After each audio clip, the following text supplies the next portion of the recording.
संगम युग के बाद अब हम गुप्त साम्राज्य के बारे में जानेंगे। गुप्त साम्राज्य क्या है? ठीक है, गुप्त साम्राज्य का उदय तीसरी शताब्दी के अंत में प्रयाग के निकट कौशाम्बी में हुआ। संभवतः गुप्त लोग कुषाणों के सामंत थे। गुप्त वंश का संस्थापक श्रीगुप्त था। श्रीगुप्त का उत्तराधिकारी घटोत्कच हुआ।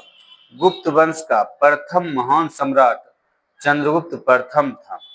यह 320 ईस्वी में गद्दी पर बैठा। इसने लिच्छवी राजकुमारी कुमार देवी से विवाह किया। इसने महाराज धीराज की उपाधि धारण की। गुप्त संवत की शुरुआत चंद्रगुप्त प्रथम ने की। चंद्रगुप्त प्रथम का उत्तराधिकारी समुद्रगुप्त हुआ, जो 335 ईस्वी में राजगद्दी पर बैठा। इसने आर्यावर्त के 9 शासकों और दक्षिणावर्त के 12 शासकों को पराजित किया। इन्हीं विजयों के कारण इसे भारत का नेपोलियन कहा जाता है। इसने अश्वमेधकर्ता, विक्रमांक एवं परम भागवत की उपाधि धारण की। इसे कविराज भी कहा जाता है। समुद्रगुप्त विष्णु का उपासक था। समुद्रगुप्त संगीत प्रेमी था।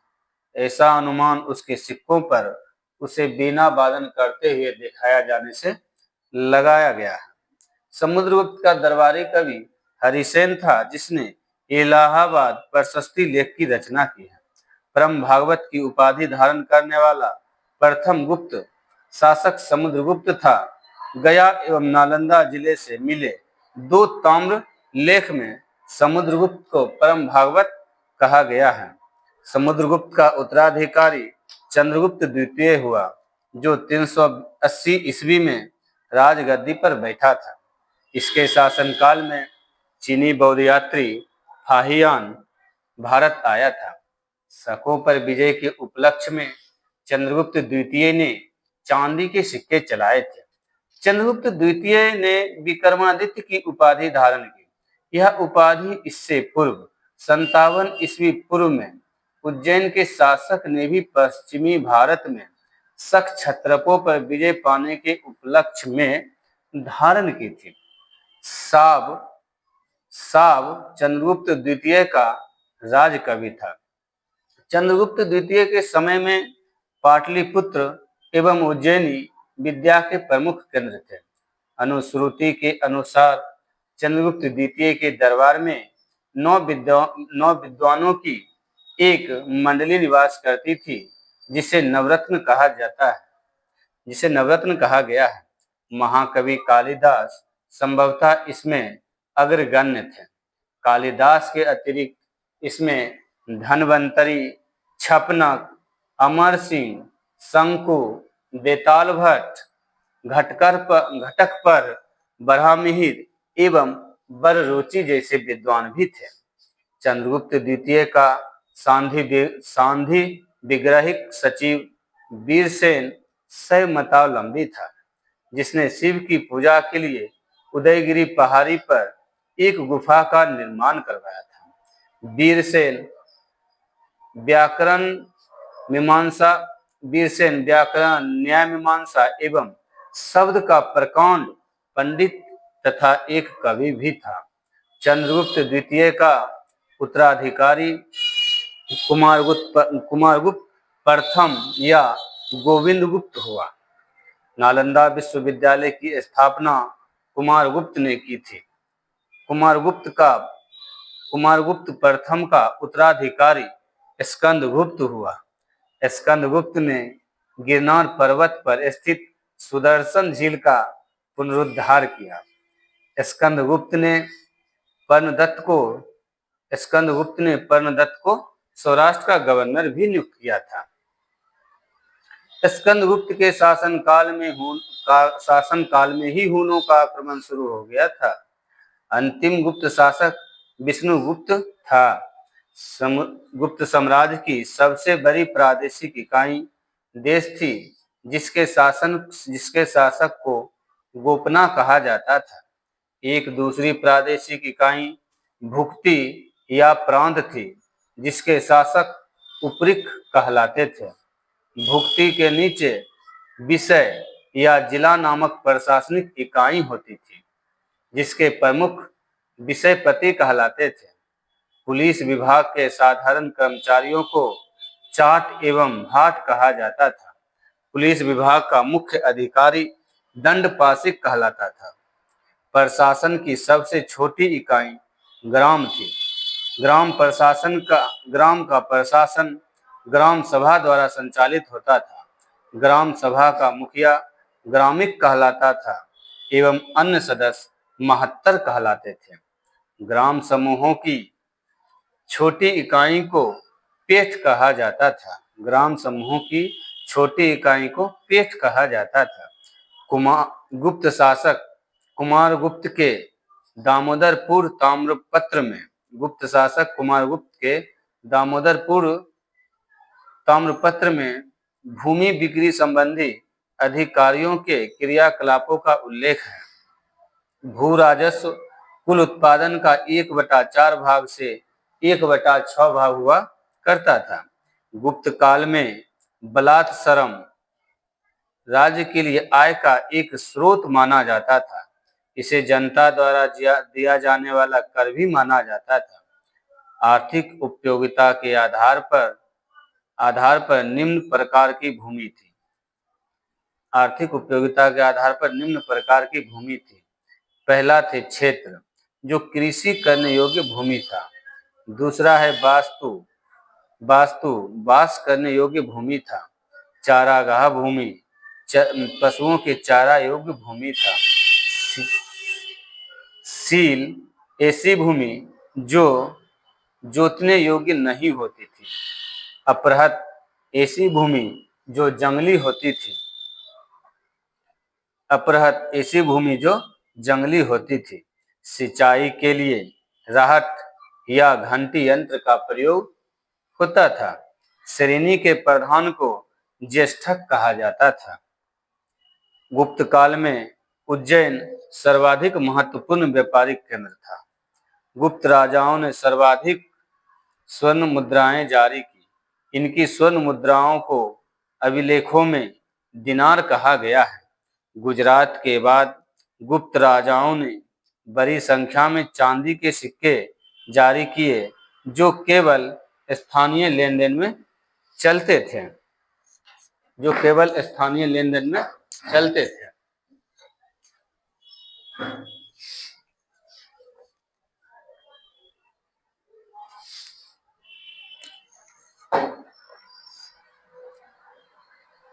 कायस्थों का सर्वप्रथम वर्णन याज्ञवल्क्य स्मृति में मिलता है।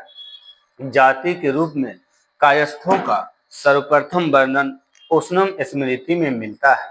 विंध्य जंगल में सवर जाति के लोग अपने देवताओं को मनुष्य का मांस चढ़ाते थे। पहली बार किसी के सती होने का प्रमाण 510 ईस्वी के भानुगुप्त के एरन अभिलेख से मिलता है, जिसमें किसी भोजराज की मृत्यु पर उसकी पत्नी के सती होने का उल्लेख है। गुप्त काल में वेश्यावृत्ति करने वाली महिलाओं को गणिका कहा जाता था और वृद्ध वेश्याओं को कुटनी कहा जाता था। गुप्त सम्राट वैष्णव धर्म के अनुयायी थे तथा उन्होंने इसे राजधर्म बनाया था। विष्णु का वाहन गरुड़ गुप्तों का राज चिन्ह था। गुप्त काल में वैष्णव धर्म संबंधी सबसे महत्वपूर्ण अवशेष देवगढ़ का दशावतार मंदिर है। यह बेतवा नदी के तट पर स्थित है। अजंता में निर्मित कुल 29 गुफाओं में वर्तमान में केवल 6 ही शेष हैं, जिनमें गुफा संख्या 16 एवं 17 ही गुप्तकालीन है। इसमें गुफा संख्या 16 में उत्कीर्ण मरणासन राजकुमारी का चित्र प्रशंसनीय है। गुफा संख्या 17 के चित्र को चित्रशाला कहा गया है। इस चित्रशाला में बुद्ध के जन्म, जीवन, महाभिनिष्क्रमण एवं महापरिनिर्वाण की घटनाओं से संबंधित चित्र उद्धृत किए गए हैं। अजंता की गुफाएं बौद्ध धर्म की महायान शाखा से संबंधित है। गुप्त काल में निर्मित अन्य गुफा बाघ की गुफा है, जो बाघ नामक स्थान पर विंध्य पर्वत को काट कर बनाई गई है। यह धार जिला है और मध्य प्रदेश में पड़ता है। गुप्त काल में विष्णु शर्मा द्वारा लिखित पंचतंत्र संस्कृत को संसार का सर्वाधिक प्रचलित ग्रंथ माना जाता है। बाइबिल के बाद इसका स्थान दूसरा है। इसे 5 भागों में बांटा गया है: मित्रभेद, मित्रलाभ, संधि विग्रह एवं लब्ध प्रणांश और अपरीक्षाकारित्व। आर्यभट्टियम एवं सूर्य सिद्धांत नामक ग्रंथ लिखे। उसने सूर्य ग्रहण एवं चंद्र ग्रहण के वास्तविक कारण बताए। आर्यभट्ट पहला भारतीय नक्षत्र वैज्ञानिक थे जिसने घोषणा की थी कि पृथ्वी अपनी दूरी पर घूमती है। बराहमिहिर ने बृहत संहिता पंच सिद्धांत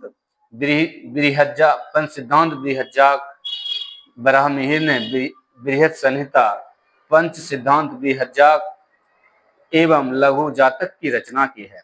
बृहत संहिता में नक्षत्र विद्या, वनस्पति शास्त्र, प्राकृतिक इतिहास एवं भौतिक भूगोल के विषय पर चर्चा की गई है। ब्रह्मगुप्त इस युग के महान नक्षत्र वैज्ञानिक एवं गणितज्ञ थे। उसने यह घोषणा करके न्यूटन के सिद्धांत की पूर्व कल्पना कर ली। प्रकृति के एक नियम के अनुसार सभी वस्तुएं पृथ्वी पर गिरती है, क्योंकि पृथ्वी स्वभाव से ही वस्तुओं को अपनी ओर आकर्षित करती है। गुप्त काल में पलकानव ने पशु चिकित्सा पर हस्त्यायुर्वेद लिखा है। नवनीतकम की रचना गुप्त काल में की गई है। इस पुस्तक में नुस्खे, सूत्र और उपचार विधियां भी बताई गई हैं। पुराणों की वर्तमान रूप में रचना गुप्त काल में हुई। इसमें ऐतिहासिक परंपराओं का उल्लेख है। संस्कृत गुप्त राजाओं की शासकीय भाषा थी। गुप्त काल में चांदी के सिक्के को रुपयका कहा जाता था। याज्ञवल्क, नारद, कात्यायन एवं बृहस्पति स्मृतियों की रचना गुप्त काल में हुई है। मंदिर बनाने की कला का जन्म गुप्त काल में ही हुआ है। त्रिमूर्ति की अवधारणा का विकास गुप्त काल में ही हुआ है। गुप्त वंश के शासकों ने मंदिरों एवं ब्राह्मणों को सबसे अधिक ग्राम अनुदान में दिया है। गुप्त काल लौकिक साहित्य की सर्जना के लिए स्मरणीय है। भास के 13 नाटक इसी काल के हैं। शूद्रक का लिखा नाटक मृच्छकटिकम या माटी का खिलौना गारी, जिसमें निर्धन ब्राह्मण के साथ वेश्या का प्रेम वर्णित है, प्राचीन नाटकों में सर्वोत्कृष्ट माना गया है। कालिदास की कृति अभिज्ञान शाकुंतलम, इसमें राजा दुष्यंत एवं शकुंतला के प्रेम कथा का वर्णन है। यह द्वितीय भारतीय रचना है जिसका अनुवाद यूरोपीय भाषाओं में हुआ है। इसी प्रथम रचना है भगवत गीता। सांस्कृतिक उपलब्धियों के कारण गुप्त काल को भारतीय इतिहास का स्वर्ण युग कहा गया है। नगरों का क्रमिक पतन गुप्त काल की महत्वपूर्ण विशेषता है। गुप्त काल में जो प्रसिद्ध मंदिर है उसके बारे में बताने जा रहा हूँ। तो विष्णु मंदिर, यह तिगवा जबलपुर के मध्य प्रदेश में पड़ता है। विष्णु मंदिर या तिगवा जबलपुर मध्य प्रदेश में पड़ता है। शिव मंदिर, यह भुमरा नागौदा मध्य प्रदेश में पड़ता है। पार्वती मंदिर, यह सब गुप्त काल की है। पार्वती मंदिर नैना कुठार मध्य प्रदेश में ही पड़ता है। दशावतार मंदिर ईंटों द्वारा निर्मित है, देवगढ़ ललितपुर उत्तर प्रदेश में पड़ता है। शिव मंदिर खोह नागौद के मध्य प्रदेश में पड़ता है। लक्ष्मण मंदिर ईंटों द्वारा निर्मित है, भीतरगांव कानपुर में पड़ता है।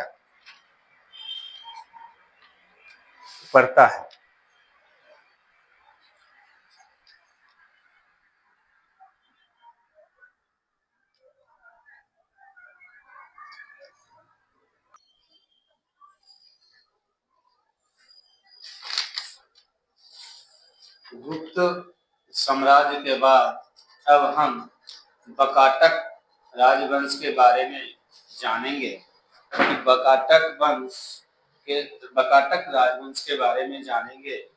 गुप्त बकाटक राजवंश की स्थापना 255 ईस्वी के लगभग बिंद शक्ति नामक व्यक्ति ने की थी। इसके पूर्वज सातवाहनों के अधीन बरार के स्थानीय शासक थे। बिंद शक्ति के पश्चात उसका पुत्र परवरसेन प्रथम शासक हुआ था। बकाटक वंश का वह अकेला ऐसा शासक था, बिंद शक्ति के पश्चात उसका पुत्र परवरसेन प्रथम शासक हुआ था। बकाटक वंश का वह अकेला ऐसा शासक था जिसने सम्राट की उपाधि धारण की थी। पुराणों से पता चलता है कि इसने 4 अश्वमेध यज्ञ किया था। परवरसेन के पश्चात बकाटक साम्राज्य दो शाखाओं में विभक्त हो गया था, प्रधान शाखा तथा वाष्य शाखा। दोनों शाखाओं ने समानांतर रूप में शासन किया था। प्रधान शाखा के प्रमुख राजा रुद्रसेन प्रथम, प्रभावती गुप्ता का संरक्षण काल, परवरसेन द्वितीय, नरेंद्र सेन एवं पृथ्वीसेन द्वितीय। गुप्त शासक प्रधान शाखा के प्रमुख राजा रुद्रसेन प्रथम, प्रभावती गुप्ता, परवरसेन द्वितीय, नरेंद्र सेन एवं पृथ्वीसेन द्वितीय। गुप्त शासक चंद्रगुप्त द्वितीय ने अपनी पुत्री प्रभावती गुप्ता का विवाह बकाटक नरेश रुद्रसेन द्वितीय से किया था। बकाटकों का राज्य गुप्त एवं शक राज्यों के बीच था। राज्यों पर विजय प्राप्त करने के लिए चंद्रगुप्त द्वितीय ने इस संबंध को स्थापित किया था। विवाह के कुछ समय बाद रुद्रसेन द्वितीय की मृत्यु हो गई, चूंकि उसके दोनों पुत्र दिवाकर सेन एवं दामोदर सेन अवयस्क थे। अतः प्रभावती गुप्ता ने शासन संभाला। यह काल बकाटक गुप्त संबंध का स्वर्ण काल रहा है। प्रभावती गुप्ता के संरक्षण काल के बाद उसका कनिष्ठ पुत्र दामोदर सेन परवरसेन द्वितीय के नाम से राजगद्दी पर बैठा था। पृथ्वीसेन द्वितीय बकाटकों की प्रधान शाखा का अंतिम शासक था। उसके बाद उसका राज्य बसीन शाखा के हरिसेन के हाथों में चला गया था। बकाटक वंश के कुछ शाखा हैं, जो उसका एक शाखा है बसीन शाखा के बकाटक वंश। तो अब हम बसीन शाखा के बकाटक वंश के बारे में चर्चा करेंगे। बकाटक वंश की इस शाखा की स्थापना 323 ईस्वी में सम्राट परवरसेन के छोटे पुत्र सर्वसेन ने की थी। उसने वत्सगुल्म नामक स्थान पर एक स्वतंत्र राज्य की स्थापना की थी।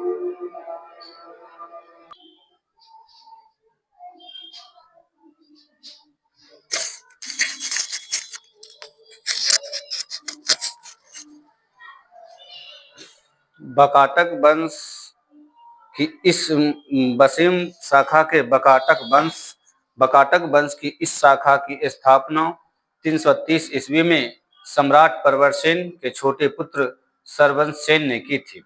उसने वत्सगुल्म नामक स्थान पर एक स्वतंत्र राज्य की स्थापना की।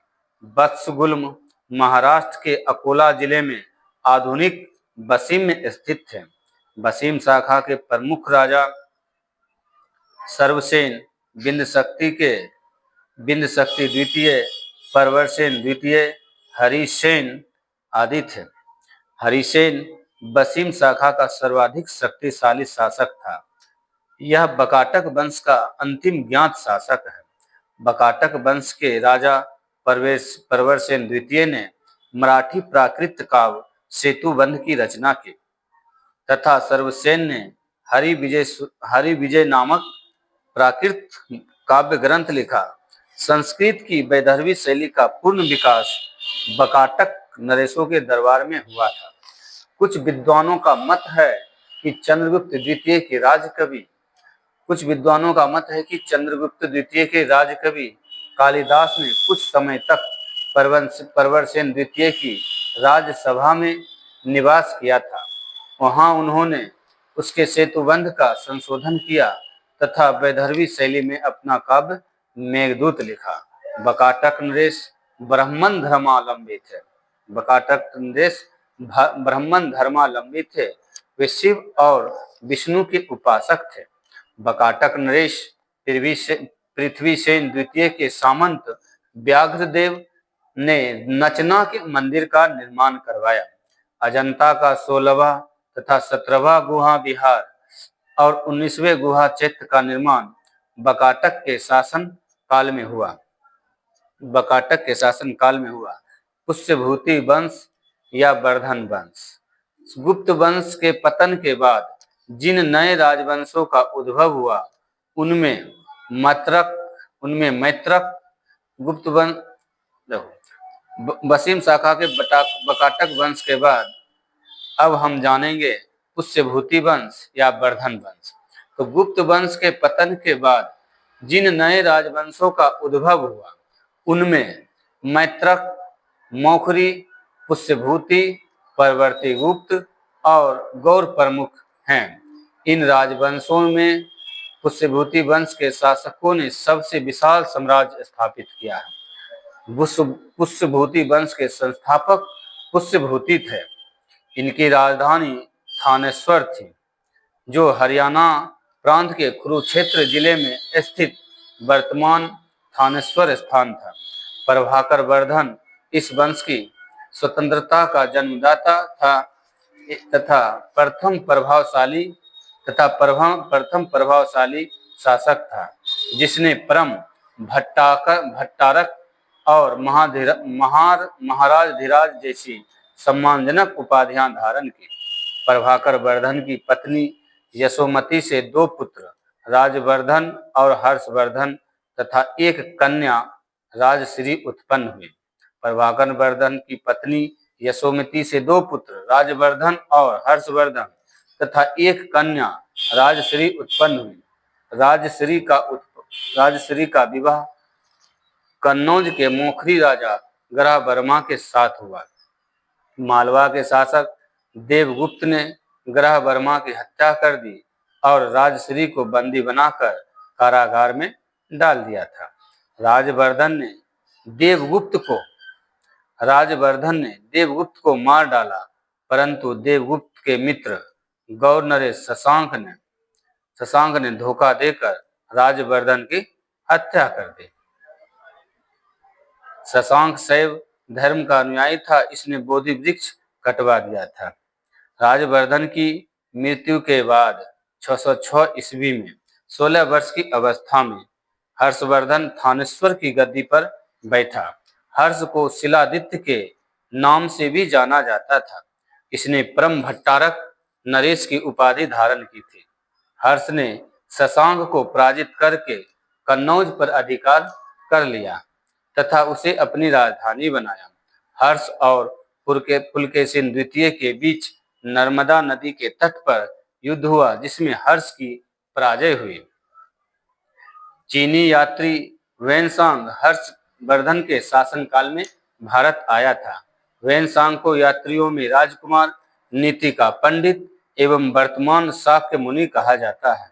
वह नालंदा विश्वविद्यालय में पढ़ने एवं बौद्ध ग्रंथ संग्रह करने के उद्देश्य से भारत आया था।